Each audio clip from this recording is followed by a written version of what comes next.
최근 주변 시세보다 저렴한 이른바 로또 청약 열풍이 이어지고 있는데, 그런데 이 로또 청약을 노린 불법 청약이 도를 넘고 있습니다. 경기도 하남의 한 아파트 단지에 대한 국토부의 실태 조사가 이루어졌는데요. 이 불법 청약의 사례들이 많이 발견이 됐다고요. 가장 많이 되는 게 위장전입이죠. 예. 뭐 108건 수사 의뢰한 건이 77건이 위장전입이라고 하는 건데, 많이 네. 아시는 것처럼 이제 원래 살지도 않으면서 거기 주소지를 예. 놓는 거 많지 않습니까? 그다음에 많이 아시는 뭐 통장 매매 같은 거죠. 그다음에 불법 전매 같은 거 다 불법입니다. 그런 예. 부분으로 돼 있는데, 왜 그러냐면 여기가 이제 원래 시세가 한 3천만 원 조금 넘는데, 평당. 예, 평당인데, 예. 근데 이제 실제로 저기 분양가는 뭐 1,600만 원 조금 넘으니까 거의 2배 예. 정도니까 사실은 여러 사람들이 여기서, 여러 사람이라고 하면 한 뭐 수만 명이, 그러니까 말하는 2,600채 정도인데 5만 명이 넘게 왔다고 하니까 굉장히 그 많은 사람들이 이렇게 이제 일정 정도 그런 청약을 한 거죠. 예. 네. 그 한동안 부동산 열기가 뜨거웠었을 때 많이 봤었던 게 이제 위장 전입, 통장 매매, 또 뭐 이런 전매 이런 것들이었는데 말이죠. 이게 지금 다시 재현되고 있는 근본적인 이유는, 그러니까 시세 차익이 분명히 존재한다. 이것 때문이죠. 그렇죠. 그런데 그거에 비해서 처벌이라든가 아니면 그것을 단속하는 어떤 단속 공무원이라든가 이런 너무 적고, 그런 부분 때문에 이제 그 이익에 비해서는 적기 때문에 지금 예. 막 특히 이제 그 송파, 하남, 강남 지역에 특히 많이 집중되고 있죠. 아, 그렇군요. 예. 네. 이제 분양가 상한제 때문에 발생하는 현상이죠. 예. 예, 이번 정부 들어서 이제 분양가 상한제를 실시했지 않습니까? 예, 예. 그럼 주변 시세에 비해서 차이가 많이 나는 거예요. 지금 말씀하신 것처럼 한 1,000만 원씩 차이가 나니까 네. 그야말로 한 30평 되면 3억 정도 되는 거 아니겠습니까? 예를 들어서 한 평당 1,000만 원이라고 한다면, 그러니까 이 로또라는 말이 여기서 나오는 것이고, 예. 그래서 이제 시세 차익을 노리고서 이렇게 몰려드는 것인데, 그러다 보니까 그 주거 그쪽 지역에 우선 청약권을 주는 것이 있거든요. 뭐 그런 것들을 위해서 위장 전입을 하게 되는 것이고요. 예. 그다음에 또 이제 이 분양권을 청약 자격을 따질 때 남편하고 아내를 같이 따지지 않습니까? 부부 같은 네. 경우에. 예. 그렇기 때문에 이제 위장 이혼까지 하게 되는 것이고, 예. 아. 이런 광풍이 불게 되는 것이죠. 예. 자, 그 국토부에서 조사한 내용들을 하나하나 좀 살펴보면서 무엇이 문제인지 한번 살펴보도록 하겠습니다. 네. 자, 먼저 보실 것이 위장 전입 관련 내용인데요. 자, 하남시에서 아파트를 이제 분양을 하니까 지역 우선 공급 대상으로 당첨되기 위해서 하남시로 이사를 한 경우입니다. 이제 송파구에 살던 사람이 2016년 5월에 하남시로 주소를 옮겼고요. 2017년 2월에 다시 횡성군으로 이사를 갔었는데, 바로 한 달 뒤에 하남시로 다시 돌아옵니다. 자, 이제 이것이 이제 그 위장 전입 사례라고 지금 볼 수 있는 그것을 지금 보여드리고 있는 거죠. 그렇죠. 저기 중요한 건 하남시가 목적이 될 수도 있지만은 사실은 횡성군도 목적이 될 수 있습니다. 아, 횡성. 왜냐하면 횡성 쪽도 지역 우선 분양을 할 수 있거든요. 아, 예, 말하자면 예, 그렇죠. 실제로 사시는 데는 저기가 전혀 다른 곳일 수 있습니다.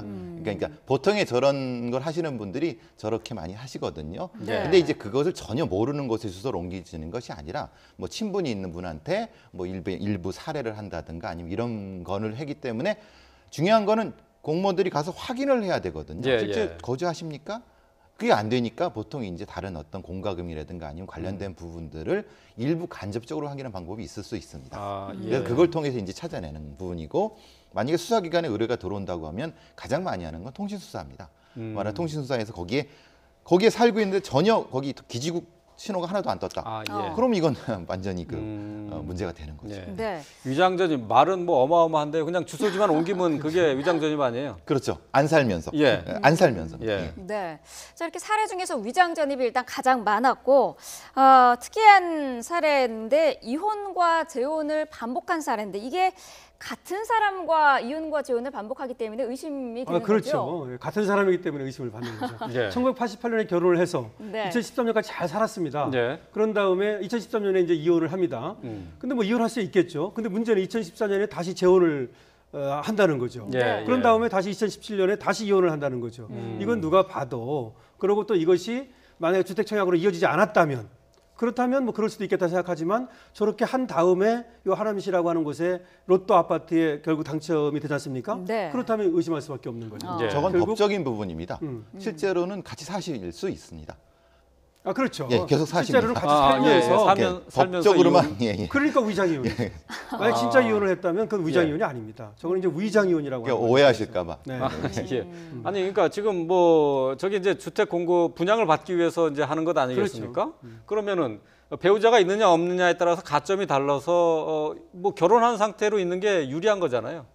근데 이제 혼자 단독 세대가 유리한 경우가 있고, 아 그래요? 그렇죠. 이제 결혼했을 때 유리한 데가 거기에 따라 다르지 않습니까? 아니 이건 결혼한 경우가 불리하죠. 왜냐하면 그렇죠. 예, 예. 이 자격을 따질 때 남편하고 아내를 같이 그러니까 예를 들어서 남편이 집이 있었다면 예, 예. 아내가 이 청약 자격이 없는 경우가 있거든요. 예, 예. 그러니까 예. 같이 따집니다. 예. 전에 주택을 갖고 있었는지 무주택자인지 이런 걸 따질 때 그래서 저렇게 하는 것이죠. 예, 그렇군요. 아 지금 이게 지금 지난 5월에 이제 경기도 하남에서 한 아파트를 분양한 당첨자들 가운데 이제 그렇죠. 불법 사례를 이제 걸러낸 건데 말이죠. 2017년에 다시 이혼을 했다고 하면은 2018년에 당첨이 됐단 말이에요. 그럼 이혼을 통해서 그러면 가점이 더 높아져서 당첨이 됐다 이렇게 그렇죠. 보는 그렇게 건가요? 되는 거죠. 그렇게 되는 거죠. 아 그렇군요. 그다음에 근데 사시긴 같이 사시는 거죠. 예.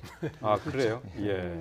근데 의외로 저는 이제 돈이라고 하는 거 앞에서 저렇게 위장 이혼까지 한다는 게 좀 놀라운데 실제로는 저런 사례가 많다는 것이죠. 그러니까 일반 사람들의 상식과는 좀 많이 떨어진 저런 예가 있기 때문에 이제 문제가 네. 되는 거죠. 보통 이제 그 다른 수사를 하다 보면은 이거 말고 무슨 뭐 다른 사기라든가 이런 수사를 하다 보면은 분명히 같이 사시는데 이혼을 하신 거예요.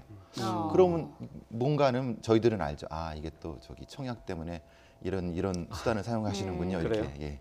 네. 아, 그런 사례가 그렇게 아주 드문 건 아니다. 예, 드문 건 아니죠. 예. 아 예. 앞서서 이런 그 사례에 대한 처벌이 굉장히 약하다라고 하셨는데 그렇다면은 지금 상황에서는 불법 청약자들에 대한 처벌은 어떻게 이루어지고 있는 저 건가요? 위장 전입하고 또 불법 전매하고 저러면 저런 것들은 주민등록법 위반이에요. 주민등록법에 뭐라고 돼 있냐면 3년 이하의 징역이나 3천만 원 이하의 벌금으로 돼 있고 네. 그다음에 10년 동안 자격 정지를 해요. 주택 청약을 할 수 있는 자격을. 네. 그래서 그런 것들로 처벌받을 수 있습니다. 그러니까 3년 이하의 징역이나 3천만 원 이하의 벌금이니까 꽤 큰 거고요. 과거에는 이제 벌금 액수가 달랐는데 1년당 1,000만 원씩으로 해가지고 법을 네. 개정했어요. 예, 예. 그래서 3년 이하의 징역이나 3천만 원 이하의 벌금입니다. 예, 그 위장 전입하고 전매 부분을 말씀하셨는데 네. 아까 저희가 얘기했었던 이혼하고 재혼 반복하는 이 사례는 저건 아니에요. 저건 주민등록법 위반에는 속하지는 않습니다. 아, 그리고 네, 저거는 저거는. 주택법 주택법에 이제 65조에 저 처벌 저촉될 조항이 여지는 있습니다. 있죠. 근데 실질적인 부부 관계인지 아닌지 그거를 증명할 방법이 없지 않습니까? 그래서 이제 그것을 이제 확인하려고 직접 말씀하신 것처럼 공과금을 같이 냈는지 아니면 여러 가지 면에서 휴대폰 같은 것이 분리됐는지 이런 것들을 실제로 확인해야 되는 부분입니다. 예, 예.